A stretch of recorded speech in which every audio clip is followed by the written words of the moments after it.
everyone. Welcome to this second lecture by Ilya.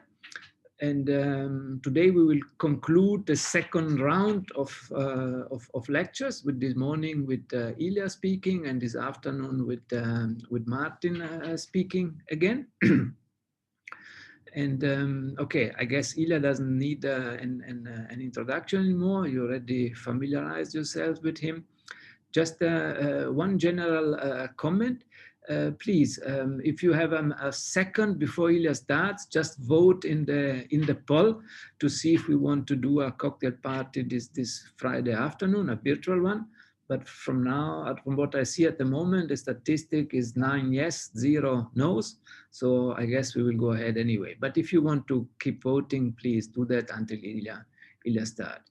And the other announcement that I wanted to make, yesterday, sort of spontaneously, we started the book voucher offer for the first question. Yeah, I think today we will do it a little bit more professional, and we will offer the book voucher to the best question of the session. Yeah, and it will be up to Ilya before the end of the lecture to tell us who the winner is, and please, the winner, just write down your email in the chat so that I can make then the necessary arrangements after the summer school. We will do it after the summer school so that we can get all the book vouchers in one go. Okay, that's it from my side. Ilya, it's over to you. Okay, thank you very much, Francesco. But in that case, you need to keep track of the questions so that you can give me the list of questions in the end, and I can choose. Yeah, they will be in the chat. Yeah. Okay. So. No, and you have to answer them. Welcome. So, yeah. Welcome everyone to the second lecture of my mini series on Introduction to the Open Quantum Systems. I assume that I can finish the poll. Yeah, I can close it now. We have one person doesn't want a cocktail party. It's okay. It's nobody has to take part. Yeah. So here are just the results. 92% yes and 1 no. And I'm sorry for the no, but if we organize it, nobody is forced to join. So it shouldn't be too much of an inconvenience. Yeah. Okay.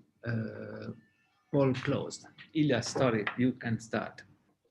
Okay, so before I come to the kind of practical part, let me just share with you screen, because I begin to follow the example of Morten, and I organize a little GitHub page for my course. And of course, I'm infinitely far away from the sophistication of the Morten's GitHub, but everything starts from the little steps. So, and as can you see now, there is a tutorial IPython notebook and as well as solution, which we're going to through later today. And I also, to make easy for you, the search and request for online and offline libraries, put all the literature which I recommend. And I also added, I forget to suggest last time, NISEP have a sequence of mini schools. And one of those mini schools were given by one of our postdocs, Dr. Graham Pleasance, and he gave a very little nice, but a little bit more mathematical than what I'm doing, introduction to the theory of open quantum systems. And all the books which I mentioned last time, including articles and maybe some GitHub repositories, like for example, this one by Matteo Rossi, are also linked here so that you can get the links and get the literature if you are interested in continuing and learning more about the subject. But the link for the GitHub is available on the Moodle page of the summer school. Okay, so let me now start sharing my iPad screen, and I also seen that that I need to tell you kind of a certain volume of material, and I did not really kind of when I write it on the fly in real time, it went a little bit too slow. And I need to tell you quite a little bit of things. So I pre-written the slides and I will just go through them. And today is probably the lecture will be the most mathematical lecture of all the lectures which we are going to have. Okay, just bear with me, survive this lecture, and all the rest will be a little bit more practical. Okay, so let me start sharing the screen of my iPad.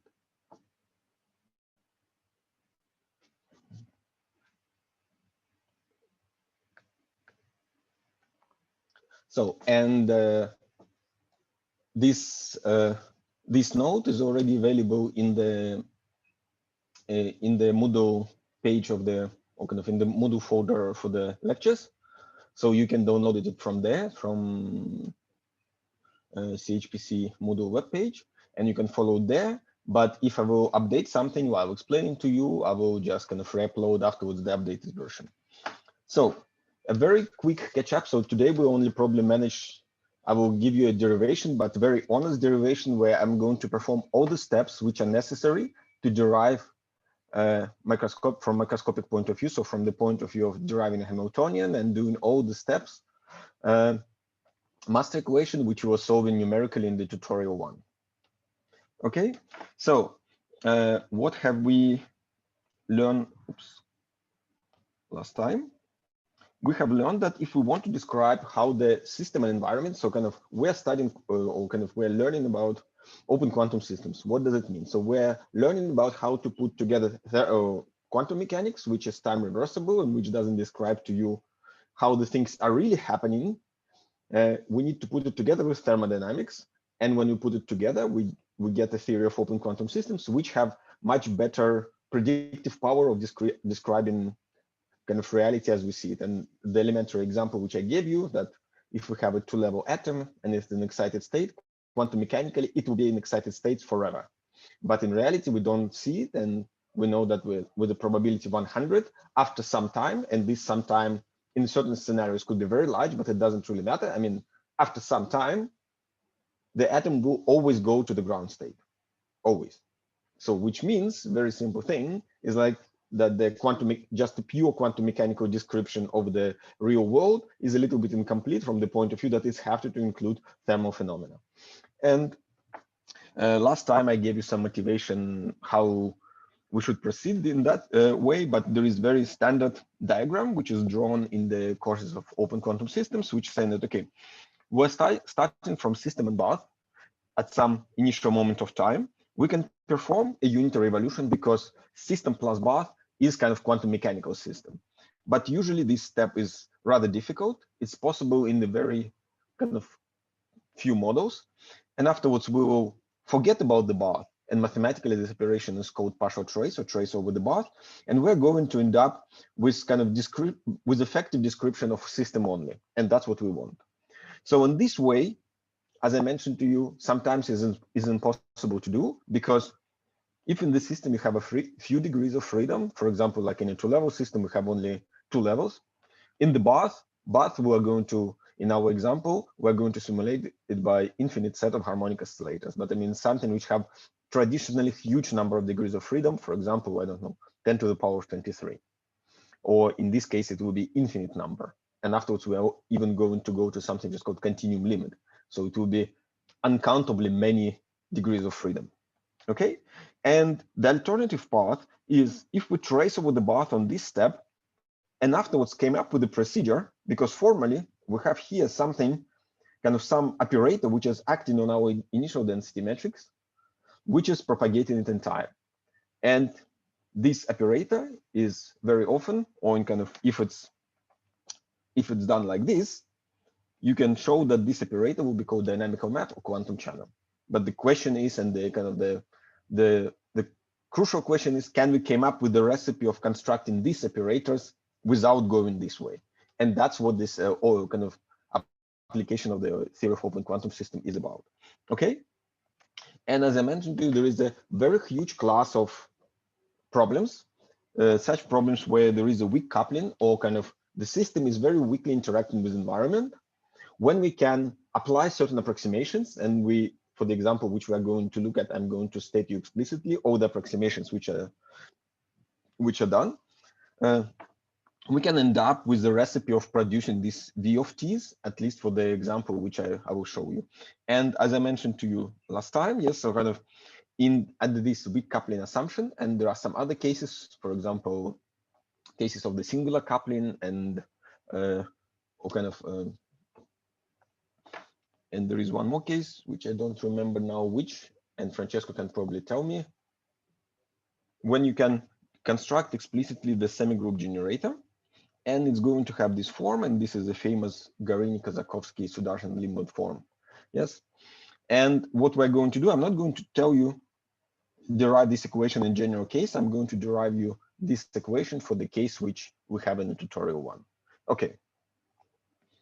And after you, if you really follow that, the example which I will show you, so kind of, and you understand all the steps which I've done, afterwards you can try yourself and go to the book by Francesco and his collaborator Hans-Peter Breuer, Theory of Open Quantum Systems, and read about general derivation of that equation, or also the general derivation of this equation were presented by Graham in the Method Mini course, which I also linked on the YouTube page. Okay, so now let's come to the, so that was a very quick recap. Now let's come to the microscopic approach.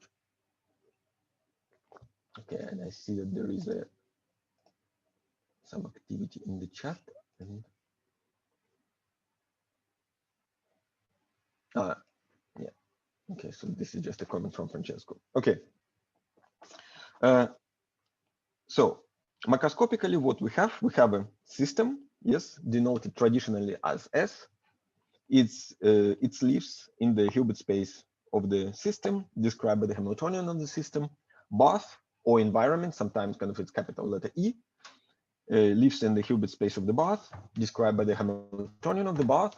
And if there is no system-bath interaction, this is two independent systems which live their lives and evolve independently. However, there is a system-bath interaction, which exactly is going to describe to us thermalization phenomena. It's denoted system bath or system environment or system reservoir. It's lived in the Hilbert space, which is a tensor product of them, and it's described by the system bath Hamiltonian. And traditionally, yes, you can write kind of general Hamiltonian, which have the following form. Yes, so kind of system, nothing in the bath, identity in the bath, identity in the bath, or identity in the system bath, and something which is living in the both Hilbert spaces. Yes, and traditionally, you can omit identities because it's just, you just assume. So if it's Hamiltonian on the system, it means that it's identity in the bath and vice versa, and it's denoted H0. And you can have some, and you have a Hamiltonian of the system bath. And very often, for the kind of for generic derivation, people take out a smallness parameter lambda, which describes to us system bath interaction explicitly. Okay. So we want to start from this Hamiltonian, and we want to derive equation for the density matrix of the system only. So we want to construct something for the total density matrix, and afterwards trace out the bath. And on the way, we want to do some approximations which allow us to arrive in something like a quantum master equation. Okay, so as I mentioned to you last time, yes, so kind of we have the total Hamiltonian, which and the total density matrix is described by the Liouville von Neumann equation. But the problem is that we say that this lambda is small. So we want to do some sort of expansion in this lambda. And these terms are just standing in the way. We need to get rid of them. And how we can get rid of them? We can get rid of them by going to something which is called interaction picture. Yes. So, and in that case, the price for that will be that this Hamiltonian becomes explicitly time dependent, but all this kind of term is going to be proportional to the lambda, and which is slightly better, as we're going to see. So how we do it? We do it again, standard quantum mechanical recipe in any book on quantum mechanics, transition to the interaction picture. We can do it like this. And so where this is the unitary operator of the free evolution, and this is U dagger. Yes, so we ended up with the following Liouville von Neumann equation, and the system bath interacting Hamiltonian is now, as I mentioned to you, the price for the get rid of these terms here is that now this guy is explicitly time dependent, even if it's originally it wasn't. It could be, but it's just kind of the demonstration of the price for the transformation. So we make something more useful for us, and for that we're paying by the fact that now our Hamiltonian is explicitly time dependent. Okay, so but in fact, and you might say, okay, what have we gained? And in fact, we gain quite a bit, because now we can do a formal game of expanding by this small parameter lambda. How? We take this equation, our Liouville von Neumann equation in the interacting picture, and we just formally integrate it. We integrate it from 0 to t, and we get the equation like this, which is absolutely identical equation to this one. There is no difference.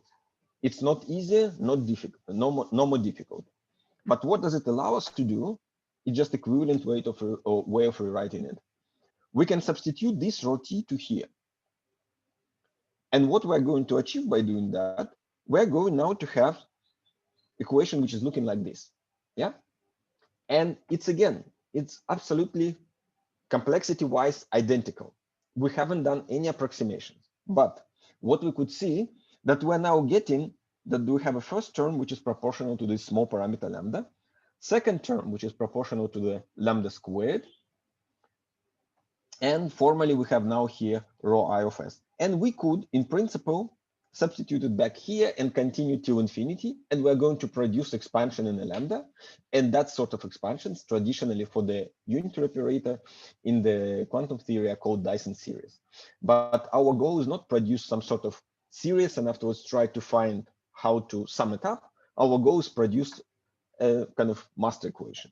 Okay, so we're going to try to work with this equation, because this equation, as I mentioned, to have this nice feature so that it's compared to the original one, it's having a kind of form of expansion in the small parameter. Okay, so, and now we're not interested in total density metrics. We're interested in its traced out version. So we're interested in only in density metrics of the system. How we do it? We do it by the tracing out of the bath. So let's just apply operation of the partial trace to this equation. Okay, and we're going to get this equation. And so far, again, we haven't done any approximations. And you see, this is very strange equation, because on this side, it have density metrics of the system or reduced density metrics. And on this side, it has still total density metrics. So it's, again, as complicated as our original problem was. But now what we can do, this is a starting point where we can do some assumptions and approximations. Okay. So the first assumption, and this is not approximation, this is really assumption, which is related to the typical system bus interactions, which people study, is that this term is 0. Why? Because there is kind of two moments. First moment is that very often system bus interactions is taken to be as simple as possible, and that's why it's usually linear in creation and annihilation operator of the bath, whatever it is, and of the system. And baths are usually given by some sort of Gaussian distribution, and for the Gaussian kind of Gaussian distribution of its variables, for example, we're going to deal with the bath of harmonic oscillators, or you can have a bath of fermions. And usually what you have for such systems, you have that the expectation values of the linear operators, or something like this. So kind of the linear operators are equal to 0. And if it's, and kind of from the point of view of the distributions, that will be something which is called first order moments. And even if they're not 0, we can shift our system bath Hamiltonian by some constant, which is equal exactly to this quantity, so that the first order moment is equal to 0. And this is very often done in some spin star models where your bath is a collection of the spins. Okay, so essentially it's a reasonable assumption. One just need to keep it in mind when you derive your system bath or when you derive your master equation, in the sense that if you have some non-typical bath or some non-typical initial conditions for the bath, you might double check this assumption and you might do some extra shifts, so not to drag this term. In principle, you can have it, but in that case, you're not going to end up an equation in that GKSL form, which I mentioned, and it might have some problems. Okay, so if we don't have this term, now our equation is looking like this. Okay, and that's the point where we need to start to doing approximations. Because still what we have on this side, we have a density matrix of the system, and on this side, we have a total density matrix. And this is very inconvenient to deal with. Okay, so, and the first approximation is called Born approximation, and this is from any point of view is the most crucial approximation, because this approximation is going to introduce to you error of time. And what this approximation is saying exactly what you typically hear, for example, in classical statistical mechanics, that the bath is huge and the system is small. And the bath can influence the system, but the system cannot influence by the bath, or cannot influence the bath. So the bath is in some state of the bath, whatever it is. Usually it's some thermal distribution, and afterwards bath just stay as it is. And the system is evolving, so system is getting affected by the bath, but not vice versa. And this is this simple wording is introducing to you error of time. Yes, so because when you have you can get, your bath can hit the system in some sense, but the system cannot hit the bath. And this is asymmetry that was introducing error of time. Okay, so what does it mean mathematically? It means that the time dependence of the bath is equal to the bath at 0 moment of time, or it's just raw bath. So in the total density matrix will be the density matrix of the system, which depends on time, tensor density matrix of the bath, which is just as it is. Okay, this is of course is approximation, and very often in in the modern papers, you see that the people are trying to look for the models. What is the correlations which are built between the system and bath? So what will be the deviations from this sort of separation?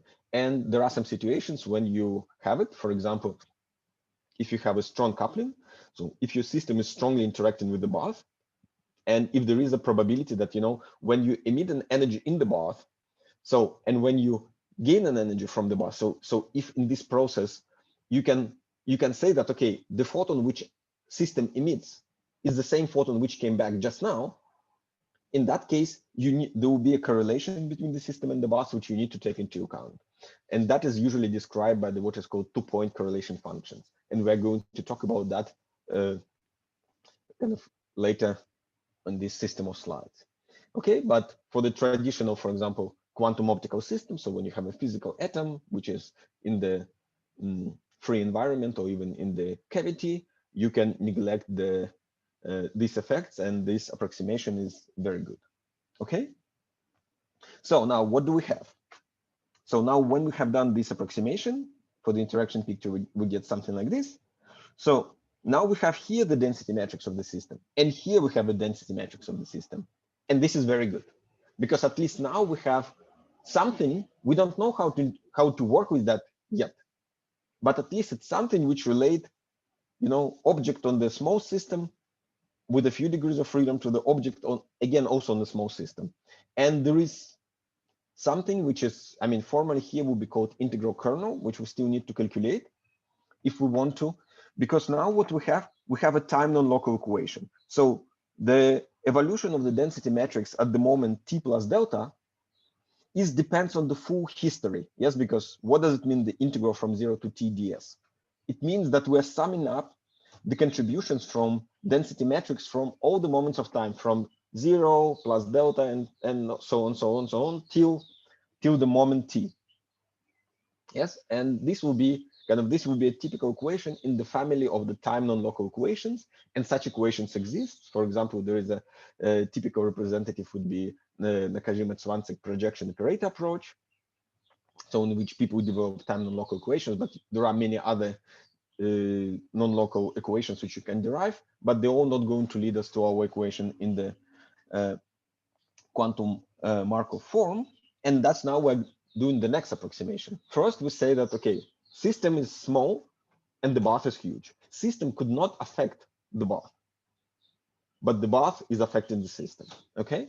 So the second approximation which we are going to do, it will allow us to get rid of time non-locality or time non-locality. Yes. So, and this will be a Markov approximation. So, and if you know something about the classical stochastic processes, or if you heard about, for example, Markov processes or Markov chains, so what you know that if you have some conditional probability, that what is the probability that some random variable t will take a value t and at the moment tn plus 1 some value will depend this conditional probability depending on all previous moments of time. So the process will be Markov if and only if it only depends on the previous moment of time, and all the history which was happening from the beginning doesn't really matter. And this is a kind of well-defined concept in the theory of stochastic processes. And kind of by analogy to that, it was suggested that one can do the similar approximation here. So one can say that, okay, so if in this equation, my next step is only depends on what is happening now, and it doesn't matter what's happening before. It's completely independent of what was happening before. So when you just do a very simple replacement, you replace system density matrix at the time s by the system density matrix at the time t. So what does it gives you? It gives you immediately so that the history from 0 to t minus delta doesn't matter. And again, at the some situations, this could be a reasonable assumption. So when your system is behaving in such a way so that when you emit photon into the bath, photon is just getting absorbed by the bath very, very quickly. And there is no way to say when you absorb a photon from the bath or kind of whatever other energy quant from the bath. So kind of, is that photon related to the photon which you emitted? So kind of default answer will be they're completely independent. And in this case, you can say that your next step in the evolution will only depend on your current step. Sorry, I see in the chat there is a message that somebody could not hear. Can everyone else hear me?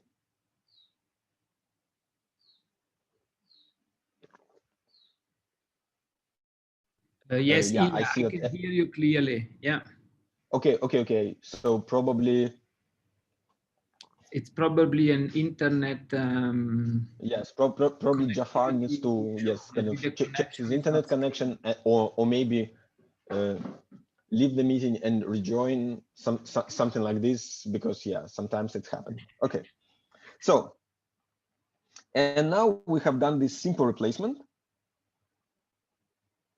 and we're ending up with the equation which already is quite famous equation, and this equation is called Redfield equation.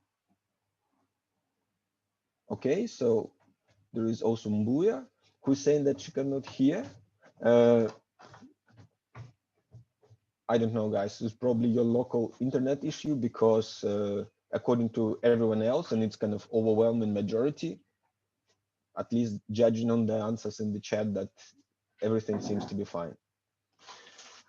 Yeah, no, I can hear you absolutely fine, Ilya. There was no interruption whatsoever.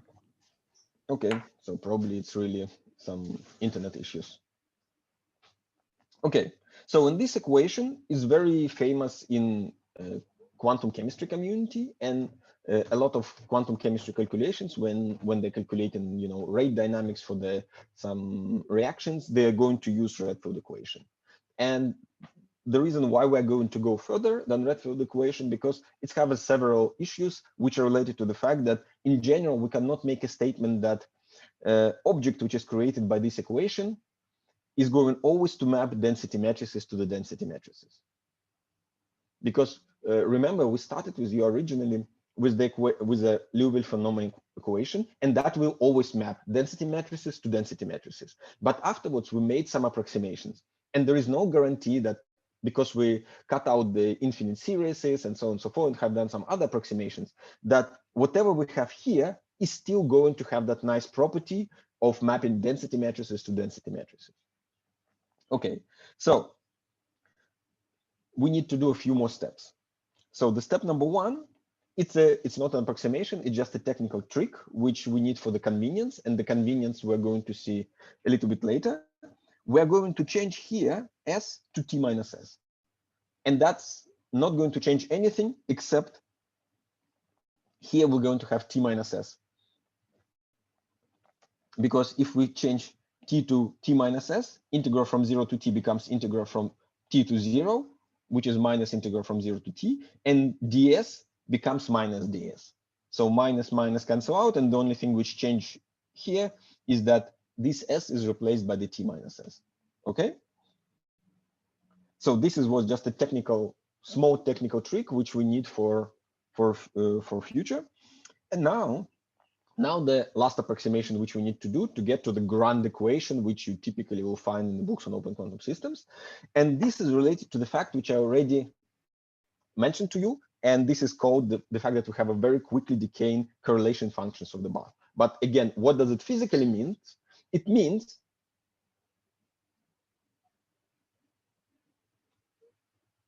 okay, so Gary is asking question, is it fair to say that the evolution depends on the history of the system bath interaction? Yes, but we are going to get rid of that.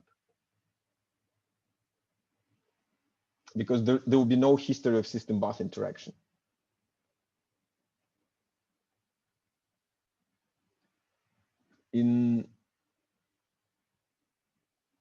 Or even probably that is not, it's not really precise statement, because where this history of system bath interaction will be preserved, because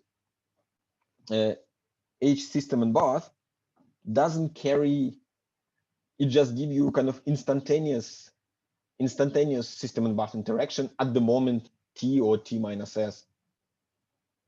But it's not really what it will give you. Okay.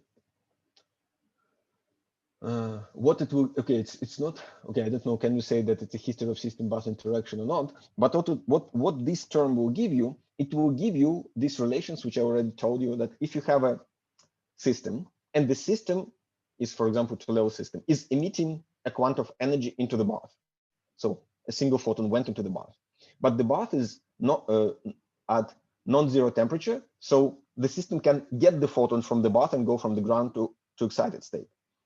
So the question is how the photon which is coming in is related to the photon which is coming back.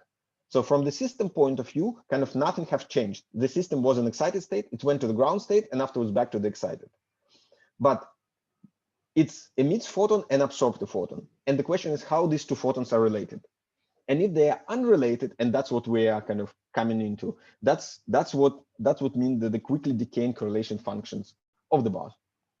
But if they are related, in that case, you cannot do kind of this replacement, and you can do this sort of replacement, which I'm going to talk about, with replacement from integral from 0 to t to 0 to infinity, only under the condition that you can do it outside the time, the time scales on which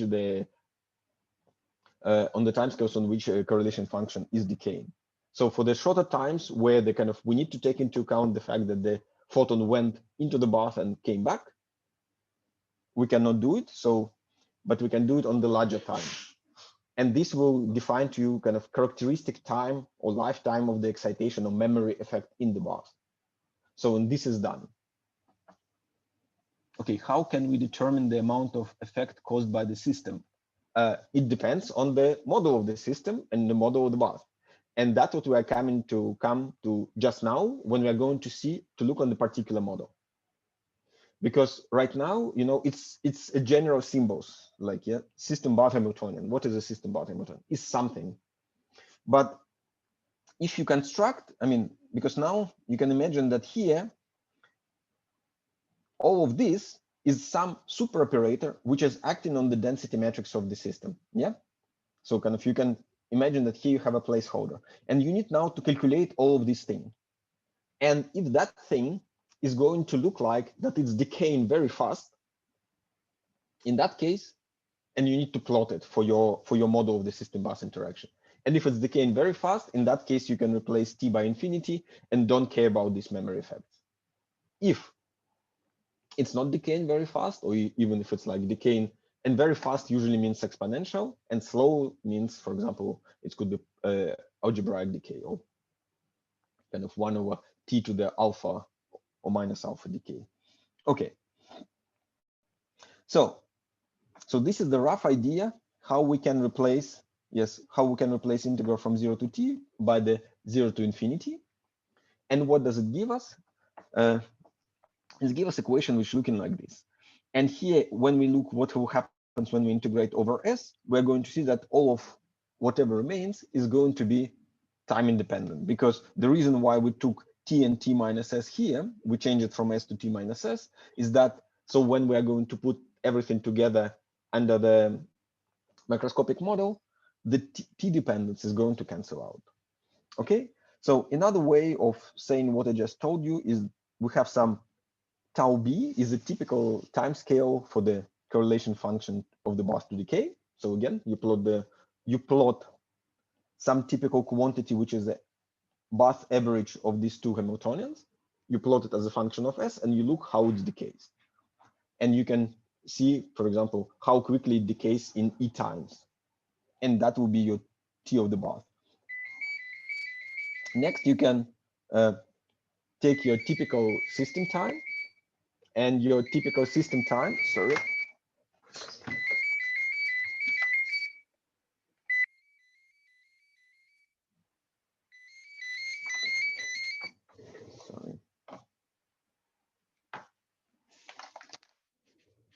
Sorry, okay.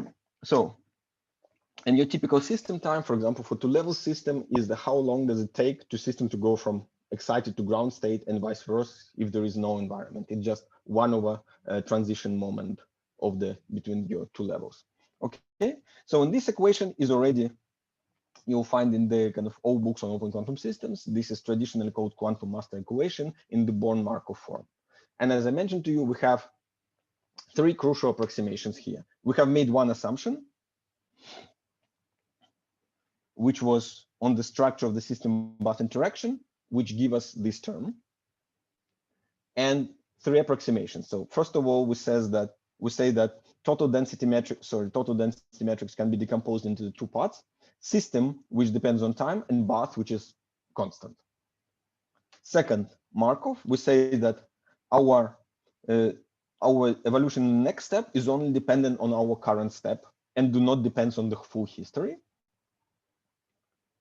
And afterwards, we say that whatever we throw into the bath is going to absorb in the bath so fast that whatever we are going to reabsorb from the bath have no relationship to what was just thrown into the bath.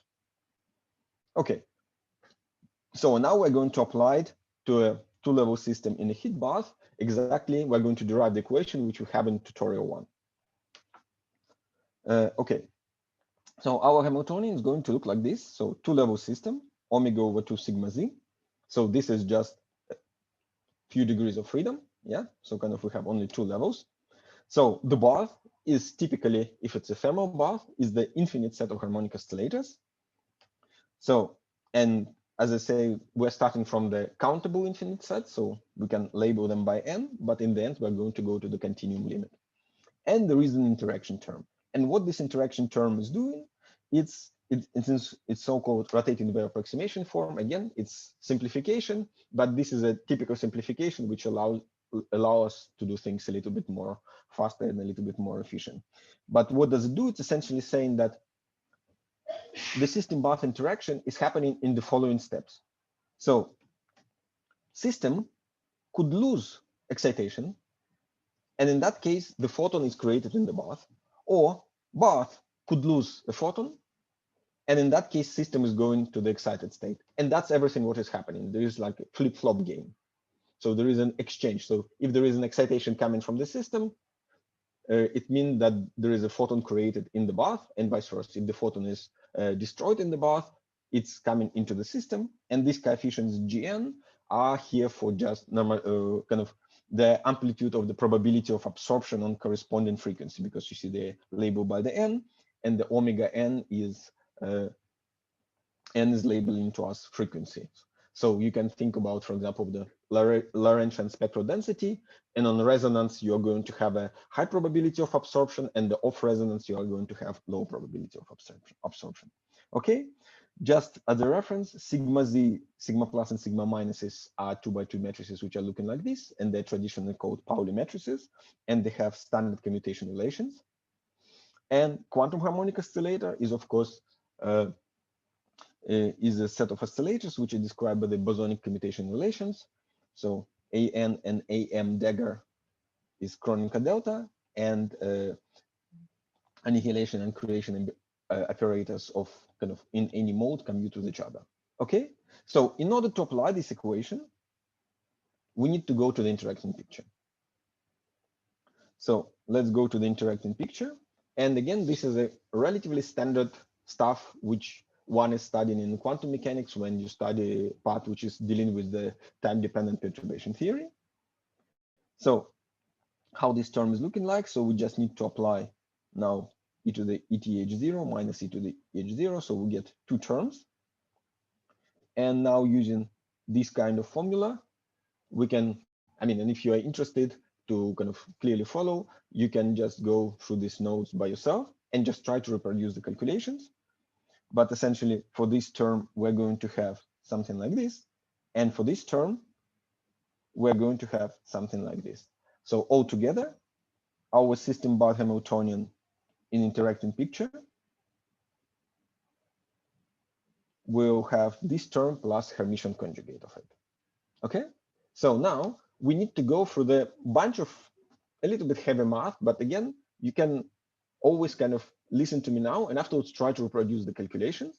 But I think it's important to do the calculations honestly, because in many textbooks, what you can see, and also in Francesco's one, there is this, oh, it's easy to see that x is equal to y. But in the moment when you try to do it carefully, suddenly it's a few pages of calculations. So, and I just honestly do it for you here. Okay, so let's calculate this object which is standing under the double commutator and trace. So first, let's start with the double commutator, and I'm omitting the tensor product sign for the simplicity. So we have this guy. We're writing the double commutator explicitly, and now just for the convenience, again, what we can mention that this term and this term are Hermitian conjugated of each other, and this term and this term are Hermitian conjugated of each other. So we can just write first term, second term, plus Hermitian conjugated terms. So for all this expression, and now deal with these guys. Okay. And kind of standard notation, when we trace something over the Barth operator A, which lives in the Barth, it denoted like this. So now let's see what we have in term 1 and in term 2. So in term 1, we have trace over the Barth, and now we write system Barth Hamiltonian at moment t and system Barth Hamiltonian at the moment t minus s. So we have 4 terms. This guy on this guy will give us 0 because sigma plus squared is 0. This guy on this guy will give us this term, and this guy on this guy will give us this term, and this guy on this guy will give us 0 because sigma minus squared is equal to 0. And what we also need here to keep in mind, in this term, it's not that important because rho Barth is always standing in one spot. But when we'll have something like this in the second term, we need to use the fact that the trace is invariant under the cyclic permutation. So we need to put the B in front. And if we have trace of B over A rho B, it will be BA kind of expectation value, because we need to kind of write an kind of in ordered way. It's, sorry, this is not equal to AB of the Barth. It's BA of the Barth. And that might be important for the obtaining of the right results. And here, unfortunately, we'll need to do it. We'll need to have all 4 terms. So we just have all 4 terms and we write them explicitly.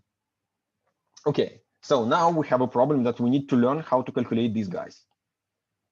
And in order to calculate these guys, we need to see what do we need to calculate. We need to calculate some kind of expectation values with these things, yes? And essentially, the only thing which is important is what we have here, creation and annihilation operators. So we need to learn how to calculate the expectation values over the Barth of the creation and annihilation operators. Okay? So, but for that, we need to define what the bath is. So, in the typically bath is given by the canonical thermodistribution.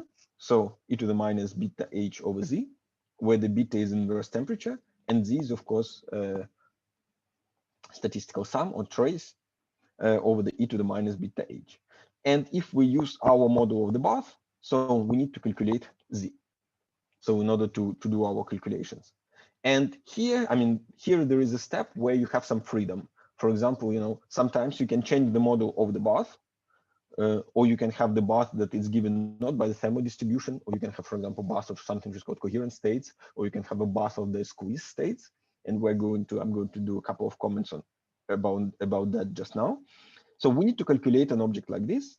So what we're going to use, that this full trace is just a tensor product of each mode, and the trace over the tensor products is the normal product of the subtraces.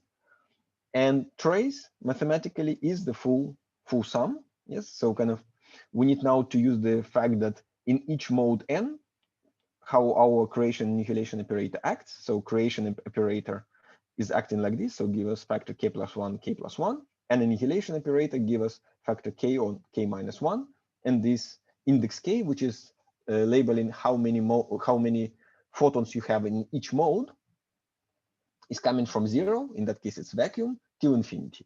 Okay, so trace, I mean, this one term, z, we can call it zn, is trace of this guy, will be equal to diagonal sum over the number of photons in the mode of this thing.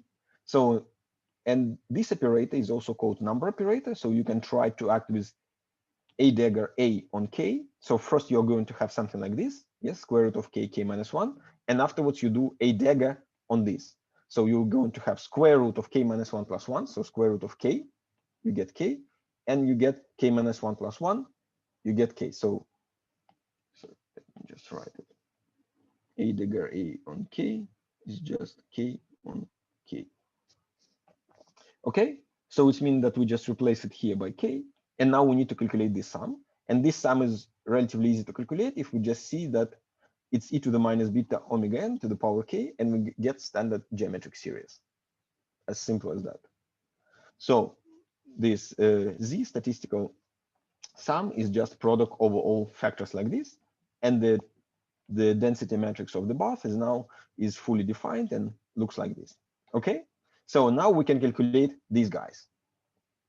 And I will show you very briefly how to calculate a couple of them, and afterwards you can do it by yourself. Okay, so first let's calculate the first moment. So we need to calculate the trace over the bath of this guy and the bath is now our product like this.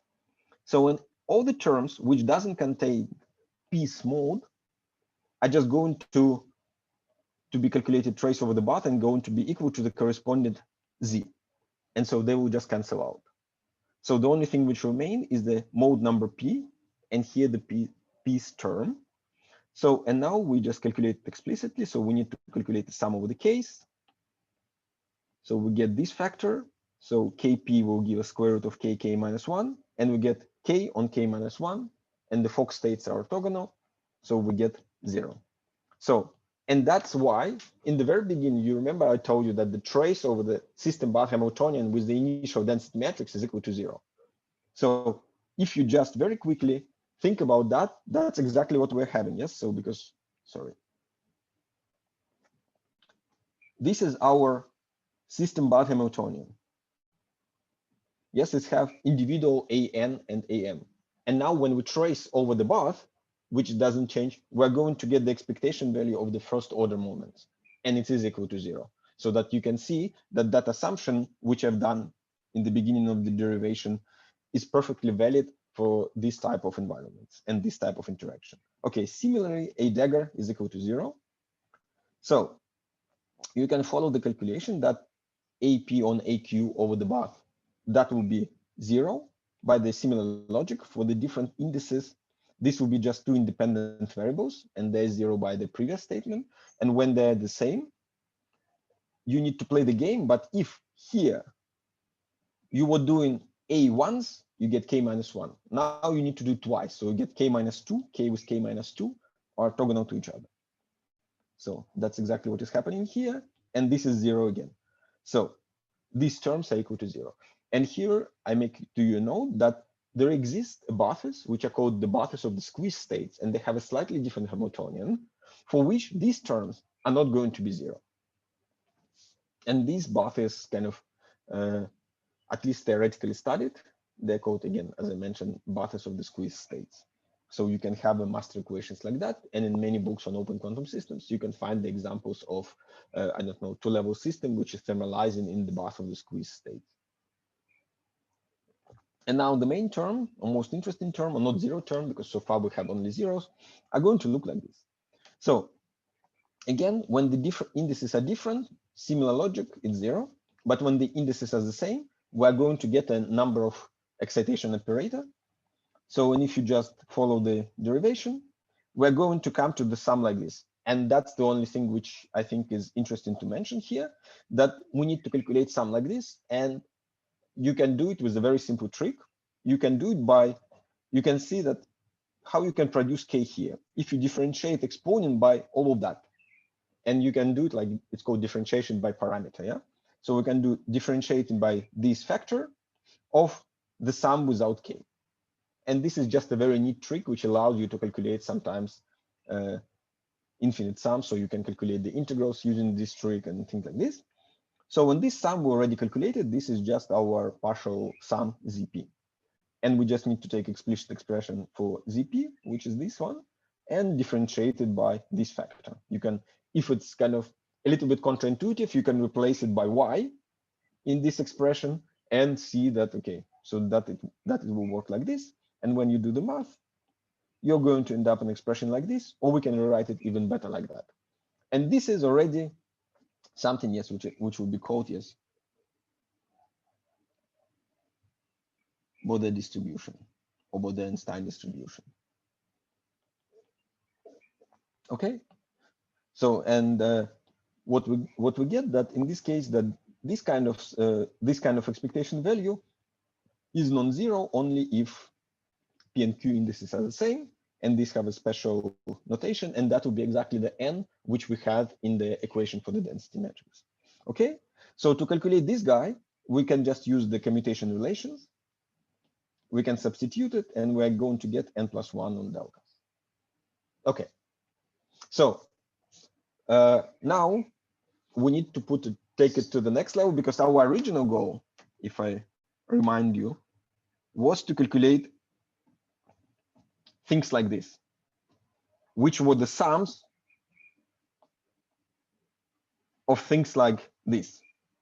Yes, and kind of the second order of them. Yeah. So now we're just going to put it together. So now let's write what is the trace over bath term 1. So we just copy it from the previous slide, trace over bath of the term 2. Yeah. And now we write what is the b of t is this expression. So everywhere we have b t minus s on b of t, it will be some coefficients, but what we're going to have an, am. And in case of our bath, this is 0. In case of the squeezed bath, it will be non-zero for n is equal to m. And the same thing for the daggers. So it means that this term and this term are now disappearing, and we have in the trace over the term 1, we have 2 terms, and in trace over term 2, we have also 2 terms which have cross b dagger b like terms. Okay, so now let's see how this guy is looking like. So bt b dagger t minus s. Here we have sum over n, here sum over m. We just substitute it here. We have expectation value like this, and this is equal to this n plus 1 on delta. So Kronecker delta is taken away by the n is equal to m. Yes, so kind of from double sum, we get a single sum. So we're getting something like this. Another coefficient which we have, which is similar to this one could see explicitly just by comparing expressions that the only thing will change, that we're going to have minus here and plus here. So this will be a complex conjugate of this guy. Okay, and similarly with this guy, we're going to have huge expression. I suggest that you just really go through this, because there is nothing difficult. It's just straightforwardly doing it. So we get Kronecker symbol on the mean number of photons, and we get this expression. And this kind of expectation value will be this one complex conjugated. Okay, so now we getting more and more ready to put it all together. So trace of the bars, term 1 minus term 2, that's how it was in our equation, will be looking like this. So we have coefficient, complex conjugation of the coefficient of function of t and s, or just s, this function of s, and it's complex conjugated. So altogether in quantum master equation, we have this trace term 1 minus term 2 plus Hermitian conjugated. Yeah.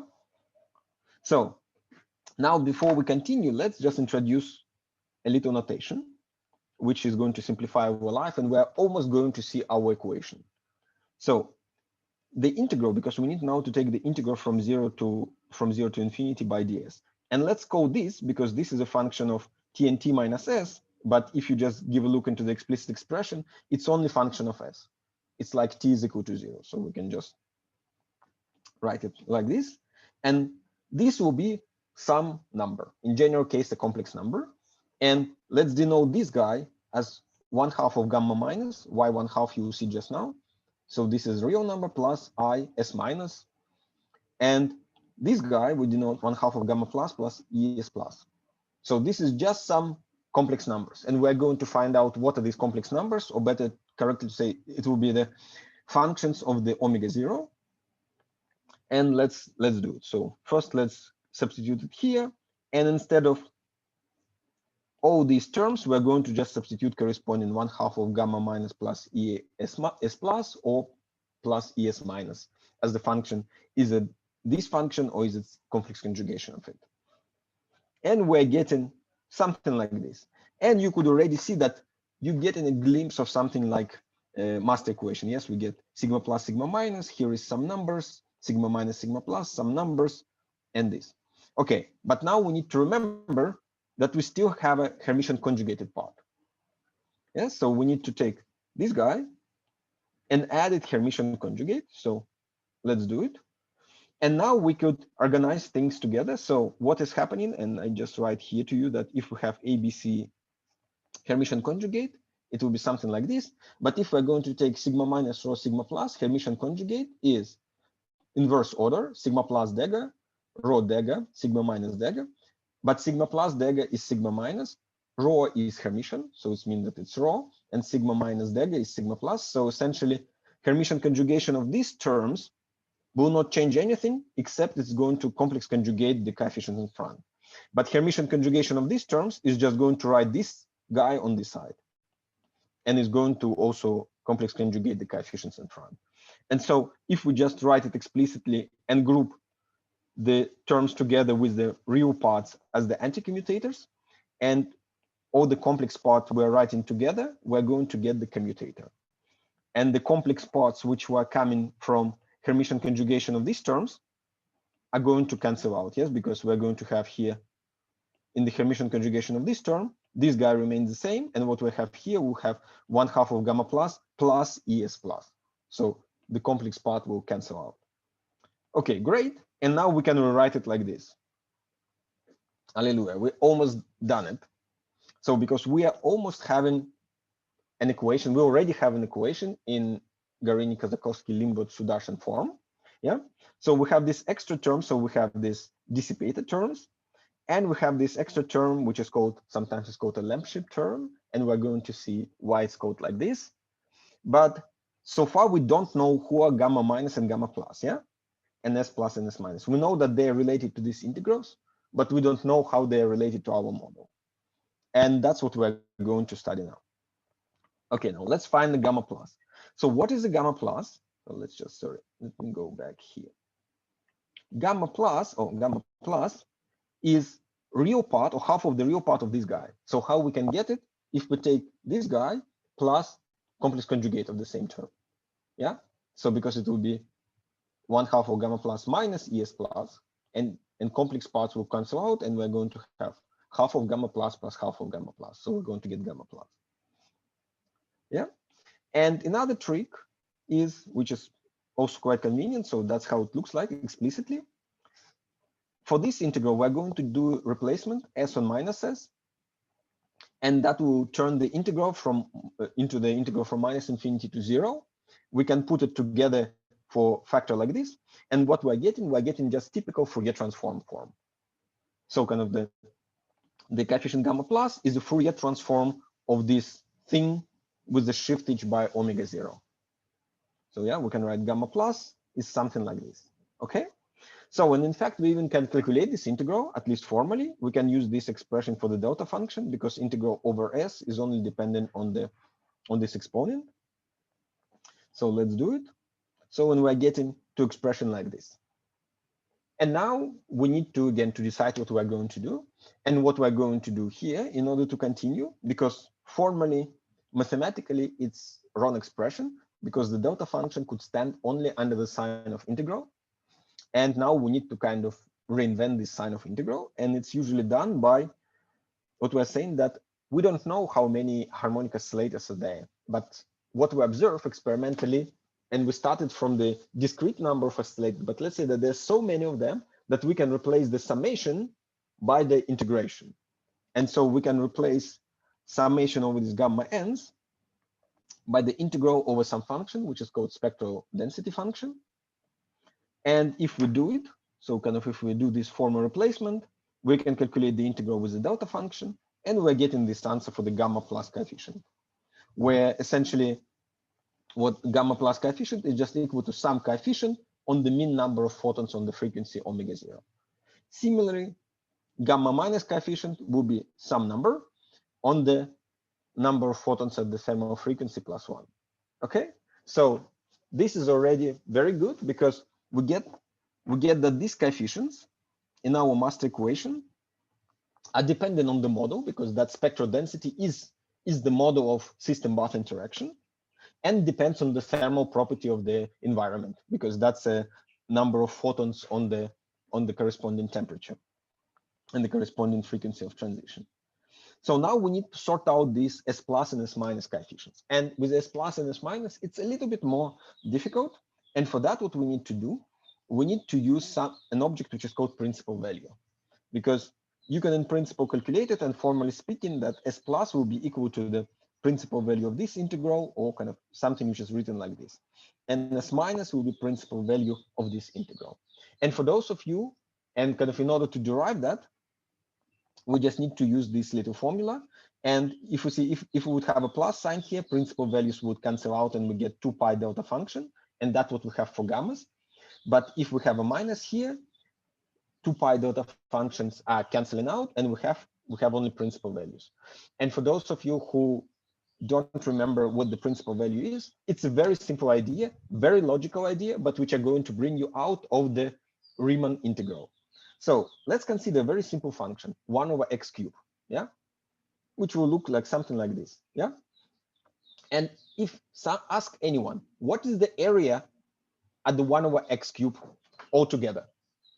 And the obvious answer is 0, yeah, because what we learned in the standard calculus that meaning of the definitive integral is the area under the curve. And obviously the function is symmetric, so area under this curve is equal to the area under that curve, and it's equal to 0, clear. But Riemann integral, or integral with antiderivatives, which as we studied normally, yeah, do not exist because we have this singularity point. And the idea is that, okay, we have this singularity point, we know, but if we're going to sweep the area and count the area in such a way so that we're going to approach the singularity point from the two sides with the same speed. Because for the general Riemann integral, you approach it with the arbitrary speeds, and it should be the same answer. And that's called this kind of independent Riemann sums, for those who remember calculus. But if we're going to approach it with the same speed, and in that case, as you can see on this simple example, what you see, the areas are going to cancel out for each kind of iteration. So you approach, so you calculate the limit, so such that you approach the kind of the problem point with the same speed from the both sides. And in that case, you can get some number, and you can give some meaning to this number. And this number is called principal value of the integral. And that's exactly what we have here. So we're just going to get some numbers. That's what is important for us. if the model of environment is a correct one, and I'm going to give you a couple of examples of the correct models of environment, we're going to get some non-zero number. Okay. So, and this is the examples to you of the models of environment. So, because now the question is like, which models of environment we can have here? Because as we see that gamma plus and gamma minus are dependent on the model of environment, or kind of the model of the system path interaction. And there is two typical models. There is one model which is called Lorentz-Drude.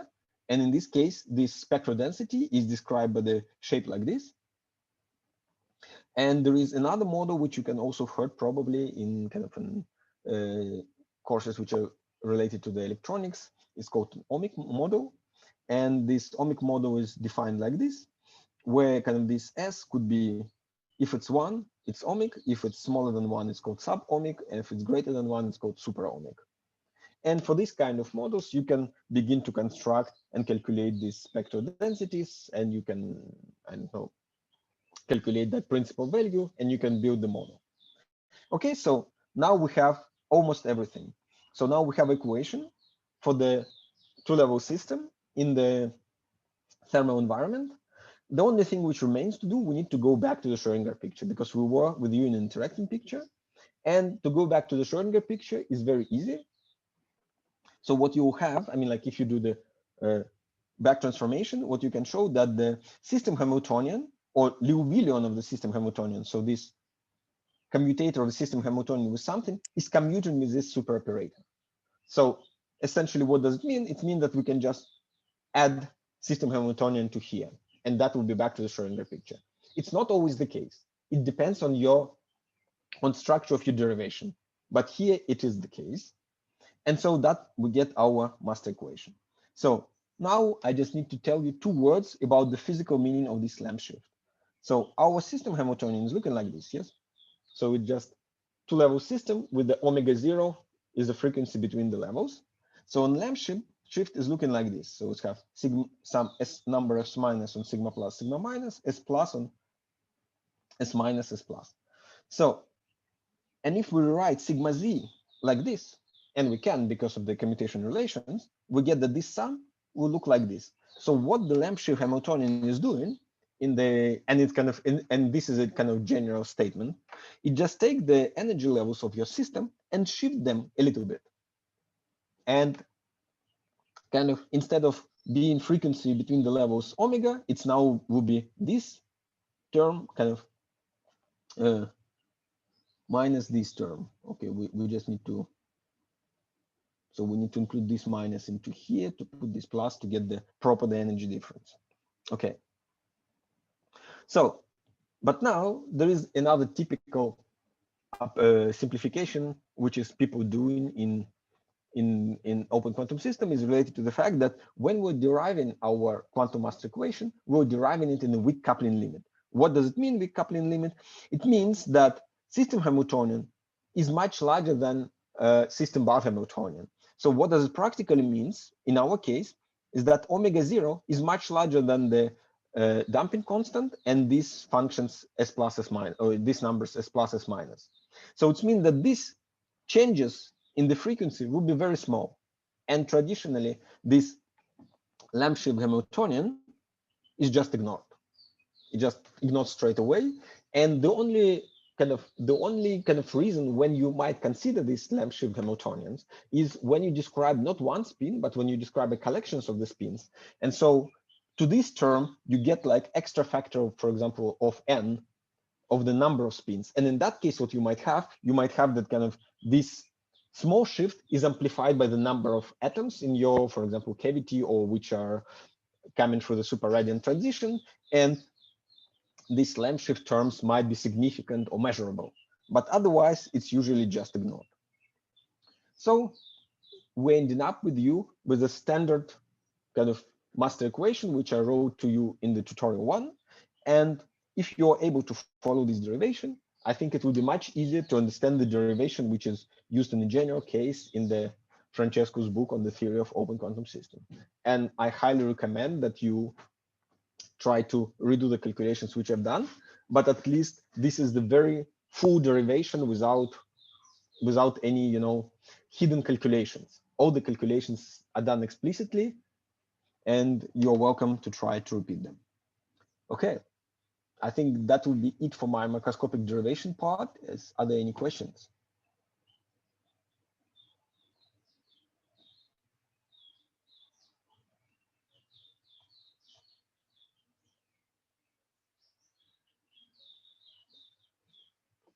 As Charles usually suggests, that everybody is asleep.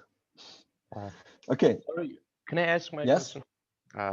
Yeah. My question is kind of general. In the standard quantum mechanics textbook, when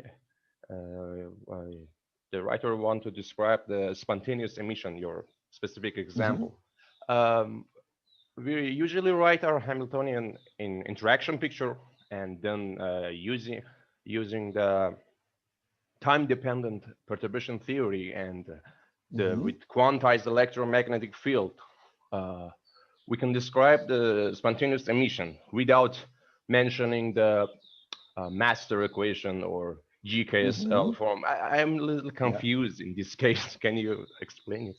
Okay. I mean, it's very simple, because what do you do when you derive, for example, the spontaneous emission coefficient? Usually people use something just called Fermi-Golden rule. Yes, exactly. And what you do from that calculation, what you find, you don't find what would be the evolution of your spontaneously emitting system. You'll find the transition rates. Yes. And if you have done the tutorial for this equation, you would see that the equation for the diagonal elements of the density matrix, which describe exactly to your transition rate, are decoupled from the off-diagonal, from the coherences. So in order to describe what will happen to the population of the two-level system, and that's exactly your spontaneous emission, yes, so what is the probability? Okay, it's not what is the probability, what is the, if I want to describe, if I start with the excited state, after which time I'm going to be in the ground state, I can just look on the transition rates. And if I calculate the transition rates using the Fermi-Golden rule, I'm going to get exactly something like this. The results are the same, but sorry, yeah. I mean, Fermi-Golden rule will give you exactly the same result for the transition rate as you can get the transition rate equation from here, because let me just quickly. So from here, you can write equation. So you'll see that rho 11 and rho 22 are decoupled. So you can say P1 is the probability to be in the excited state, and the P2 is the probability to be in the ground state. So you can write the equation for P1 and for the P2, which are called Pauli equations. And the transition rate, kind of to go from P1 to go down and from the P2 to go up, exactly will be the expressions which you're going to get from the Fermi-Golden rule, or that will be exactly this coefficient. So the coefficient for the spontaneous emission down will be this, and the thermal fluctuation to get excited from the Fermi-Golden rule will be exactly this coefficient. Okay. Usually, what could be a little bit be a little bit confusing. With that approach, we cannot understand anything about the coherence, the off-diagonal elements of. Yes, because over there you don't know what's happening to the off-diagonal elements, and so you cannot say what will be the spontaneous emission of, for example, superposition. If you start not from the excited or ground state, but if you start with some coherence, not coherent, but excited state. With some, exactly. not excited, but I mean like a plus state, when you have a superposition between the being excited and de-excited. So you have if you start from if you're rho 0. So if your rho 0 is a pure state, and it's 1 plus 2 over root of 2, for example, as we have in the tutorial. Using the Fermi-Golden rule, you cannot say what will happen to the off-diagonal elements. You can still say what will happen to populations. So you can say what will happen to the diagonal elements, but you cannot say what is happening to the off-diagonal elements. So this is the job of theory of open quantum systems. Perfect. But the answers for the diagonal elements will be identical. the only confusing difference, which you might see, that traditionally in the books on quantum mechanics, this coefficient is calculated not for some arbitrary spectral density, but it's calculated in a free space, where you do the kind of integration over the modes of the free space, you go to the spectral density, and afterwards you integrate over that, and you get some expression which have, I don't know, terms related to the frequency of the fields, like to the power 3 or something like that. Planck constant, c to the cube or c to the power 4, I mean, speed of light and things like this. So, but this is, I mean, Fermi-Golden rule will give you the diagonal population. Okay. I understand. Thank you. Even in not only in standard quantum mechanics textbook, but also in even introductory quantum optics textbook, usually we didn't see anything about open quantum system. But if we want to describe the whole system, the every detail we need to, it's a must to understand, to consider the system as an open quantum system. Yes. Apparently. Yeah, because, but I mean, it just, you know, it just depends like what introductory book on quantum system or quantum optics you're talking about. If it's a relatively old textbook, you know, why people usually don't go to the open quantum systems too much, because first of all, there was not yet experimentally feasible controls for the long enough time of the quantum optical system so that you can explicitly see open quantum effects. Because what does it mean that, you know, I'm here, right, that this omega 0 is much larger than these coefficients? It means that I need to observe my system on the kind of 1 over gamma times. Okay. And if this is a small number, I need to observe it on a relatively long times. So, and that's why, you know, and when the kind of experimentalists manage to catch up, the theoreticians also catch up. And also don't forget that those papers by Garini, Kazakowski, Sudarshan, and Lindblad, they are from 1976. So it's like if the kind of, if it's a quantum optics tradition which has come in before that, usually it wouldn't cover open quantum systems too much. But like standard books which were written in 90s and 2000s, they are definitely were covering all those. So kind of these editions were updated with open quantum systems in mind. And thank you. For example, the books which I mentioned. Okay. Thank you very much. Okay, just very quick one, in case if you struggle with the going through the tutorial one, I just show you how to create the equations for the explicit equations for if you have density matrix 2 by 2, just for numbers, matrix 2 by 2. So you can calculate the commutator, you get something like this. You can calculate this Lindblad term, you'll get something like that. This Lindblad term, you'll get something like that. You just do it, you know, brute forcefully. And if you put it all together for the quantum master equation, you're going to get that on the one side, you have a derivative of the 2 by 2 matrix, and here you have a 2 by 2 matrix. And you just write rho 1 1 is this guy, rho 1 2 is this guy, rho 2 1 is this guy, and rho 2 2 is this guy. And that's exactly the system which I wrote to you in the tutorial. And for the equation for observables, again, this is our operators for observables, Pauli matrices. Z is this one, X is this one, Y is this one. So using normalization of the density matrix and the Z definition, that's how rho 1 and rho 2 are related to Z. X, Y, we can also solve it. That's how rho 1 2 and rho 2 1 are related to the X, Y, and Z.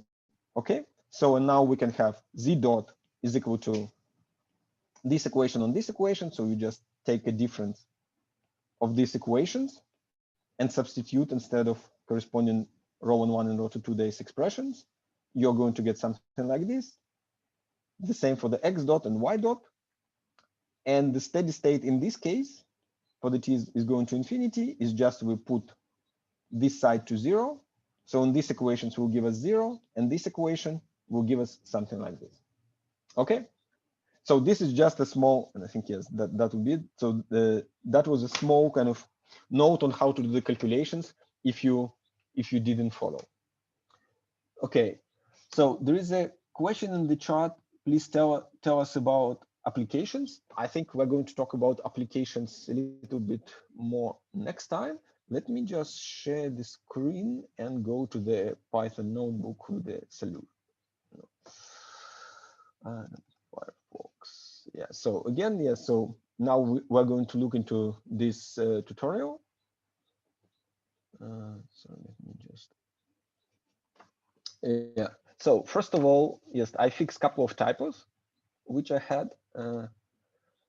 So that was what we were having, and I've done also a couple of modifications in order to do the homework. So my modification were looking like this, because now we need to deal with the more than one master equation. So in my functions, I'm passing down function which is doing master equation. And of course, we're going to get the same answer. And the typo was here in the tutorial 1, because I was doing 1, 0, not 0, 1. And 1, 0 is the element 2, 1 of the density matrix. And it will have the same real part, but the imaginary part will be antiphase. So it will go like this. So it will be not going down, but it will go up. But it will be like a symmetric reflection. But that was the real part of the 2, 1 and an imaginary part of the 2, 1. Okay, so the same is I'm passing down the function, arbitrary function in exponential step, the same game, and now I'm passing my limbo for spontaneous emission, and again it's working. Now SciPy, okay, that we all have seen already, and that's boring. So let me just quickly go through this, because that we've seen the last time. Okay, so what also I added, because that was our dependence on the expectation values, I added a little plot where I plot the elements of the density matrix based on the observables. So again, based on those formulas which I just shown you on the iPad. So that would be row 1, row 2, that would be row 1, 2, and that would be imaginary part of the row 1, 2, and we're getting identical expressions. And now we're coming to the home tutorial, which I asked you to do. I don't know how successful were you in that. You can write in the chat if you were successful. And essentially, now I define another limbo function. So kind of this part of this equation. And the beauty of my newly defined steps is that I don't need to define anything new. I just need to pass another function to the same thing. And I'm going to get now the dependence of the elements of the density matrix for the manual Runge-Kutta method, manual exponential method. Yeah. And now if I do the game as I just shown you on the iPad with this master equation, in order to do it on SciPy way, we're going to get the system of equations like this. And we're going to get a SciPy integrator, which is looking identical. And we can also do the game with the observables. And we're going to get this system of equations. Okay. And now, and that's how the observables behave. But now we can do the same game in order to see that these observables have anything to do with these images. We just need to recalculate what will be row 1, row 2, and the real and imaginary part of row 1, 2. And we see that it also looks in the same way. And the last thing which I asked you was, can you calculate the steady state? And the steady state will be when, of course, you put this side of the differential equations to 0, and you get an algebraic system for the XYZ, which is a steady state. And afterwards, you can solve it as an algebraic system of equation, and you should get the answer, which is looking like this. Okay, hopefully some of you try to do it, and if not, you can try to reproduce these results. And I just want to comment on the couple of things, how the solution of whatever I have here is related to the case of the thermal bath, or kind of how the solution of this equation is related to the solution of this equation for the thermal bath. Where is my thermal equation? Sorry, of this equation. Okay, and that we can do, at least it's easier to discuss it on the steady state case, because what will happen, so here delta is the resonance, or kind of the frequency difference between the driving frequency and eigenfrequency, and omega is omega is amplitude driving. So if there is no driving, omega is equal to 0. What do I have? Omega is equal to 0. I don't have x, I don't have y, and my z is equal to -1. Yeah, and it's completely exactly the same as we would have in the case of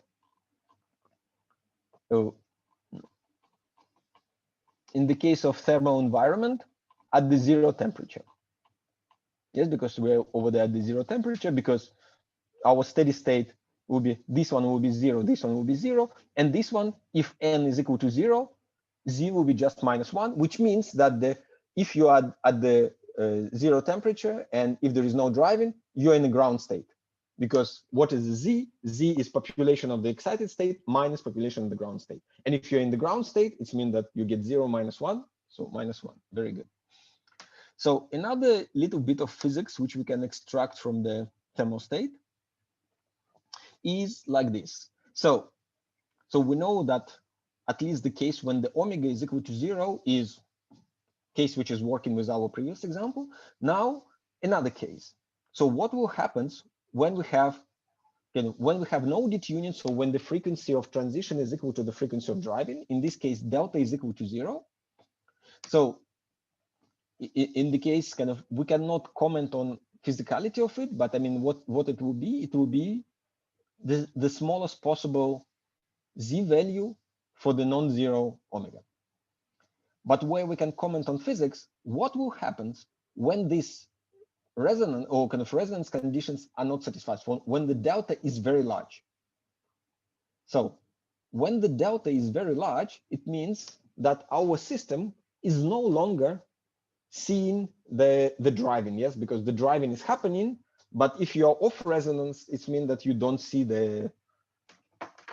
anything. So and the system is behaving as free system at 0 temperature. So when the delta is going to infinity, so we can neglect all the terms. Instead of delta squared by delta squared is 1, and we get -1. That's very good. So here we get 1 over delta squared, or delta over delta squared. So what we get 0, and 1 over delta squared here we get 0 again. So we get another limiting case, which are showing us that steady states, at least in these extreme cases, are in a good agreement with previously and independently written equation, which is always a very good thing to keep in mind when you do your analysis of the equations. And I highly encourage you to try to solve this system of equations and define it. Okay, I think that will be it from my side. And are there any more questions? Could you explain a little about the meaning of the steady state? Okay, the meaning of the steady state in this case, and in this case, it should be probably formally called non-equilibrium steady state. What does it mean? Because like equilibrium, when you let the system, if you don't touch the system, you just let it thermalize. But now what we're still doing, we're still driving the system. So it means that we're giving the energy to the system, and the system is reacting it in some way. And what the meaning is, probably yes, we can look at these pictures. So the meaning is that, if I go to look for the short times, what is happening, you see there is some wild oscillations happening. So it means that there is active energy exchange. But what we can even see from here, in order to see it nicely, we need to go for the longer time. We see that oscillations are subsiding and going smaller and smaller, and afterwards they will disappear completely. But the values of the observables are not going to be fixed.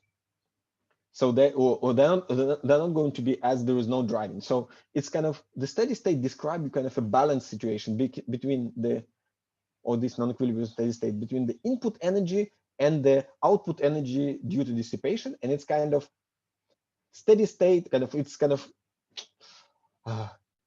such a state where you are in equilibrium between input and output. In some sense, if you don't have input, it will be just a thermal state. And if you are in equilibrium, if you have input and output of energy, it's you are coming to some sort of equilibrium between these two situations. And in fact, you are never going to be purely constant as we're describing it here. You're going to always to have some fluctuations. But the reason why we have here constant values is related to the fact that we are also describing to you, we're also building a Markovian model, which also assume some kind of coarse graining of time. So we're not just looking for arbitrary time. So we kind of, in fact, we are, and which haven't told you, we're looking like on some typical time scales. And in these time scales, the system is kind of not changing.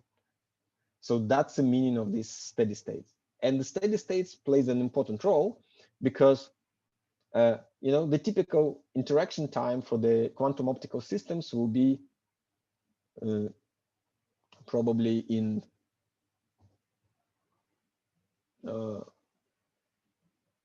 even less than millisecond or nanosecond, and your dissipation time will be a millisecond. So kind of in the millisecond, you are already at t is equal to infinity. You are in steady state. And that's why description of the stuff, kind of dynamics of the systems on the steady state level is quite an important.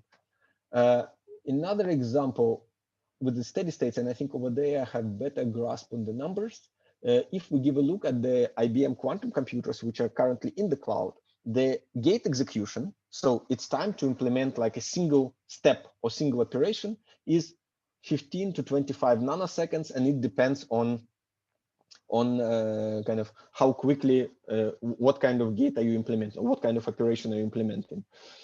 And you can see explicitly if you just implement identity operation, so kind of you implement nothing and the system is only dissipating, how many gates can you implement before the system is losing everything? And this is usually of order of 100 gates when you see a very nice exponential decays. And there are some experiments in the IBM tutorials when you can measure explicitly how quickly the system is losing all the energy and then coming to the ground state. And the steady state will be how your system is kind of can be described in that state when your system is no longer in the active evolution. Okay, hopefully it's good enough.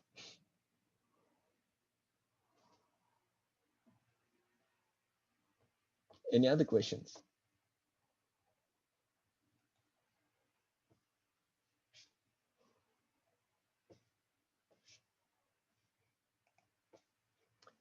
Francesco, do I need to choose the best question now, or do I need to choose the best question later? I would choose it in this session so we can close the question for today. And this afternoon, we can ask Martin to do the same. Okay, I think the best question was not written in the chat, but it was asked by Omid explicitly. Which was about the relationship between the spontaneous emissions derived via kind of time-dependent perturbation theory way and open quantum systems. Because I think this is an interesting question on many points of view, and for the people who haven't seen open quantum systems, that might be the real question. If you have a good course of quantum mechanics where you study that, and suddenly you see description of very similar things, but on the different language, and how these languages are related to each other, I think is an important question. Perfect. Then we have a winner, and Omid, please share your email with me on the chat so that I can make a note of it. Yeah, thank you.